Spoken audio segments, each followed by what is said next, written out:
So diabetic neuropathy అంటే nerves దెబ్బతినడం, అంటే నరాలు దెబ్బతింటే దాన్ని న్యూరోపతి అంటారు. డయాబెటీస్లో షుగర్స్ కంట్రోల్లో లేకపోవడం వల్ల, ఎక్కువ షుగర్స్ ఉండడం వల్ల, లేదా బ్లడ్లో ఎక్కువ కొలెస్ట్రాల్స్ ఉండడం వల్ల ఈ నర్వ్స్ అనేటివి డ్యామేజ్ అవుతాయి అనమాట. నరాలు డ్యామేజ్ అవుతాయి, అప్పుడు మనకు న్యూరోపతి వస్తుంది. దీనివల్ల మనకు ఏమవుతుందంటే పాదాల్లో స్పర్శ అనేది కోల్పోతాం.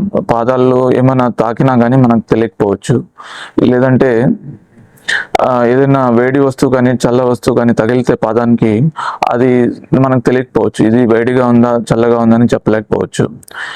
ప్లస్ ఇంకా ఎక్కువైందంటే ఈ నరాల డ్యామేజ్ మనకు ఆ పాదం ఆకారం మారిపోవచ్చు అండ్ పాదంలో ఇన్ఫెక్షన్ రావచ్చు.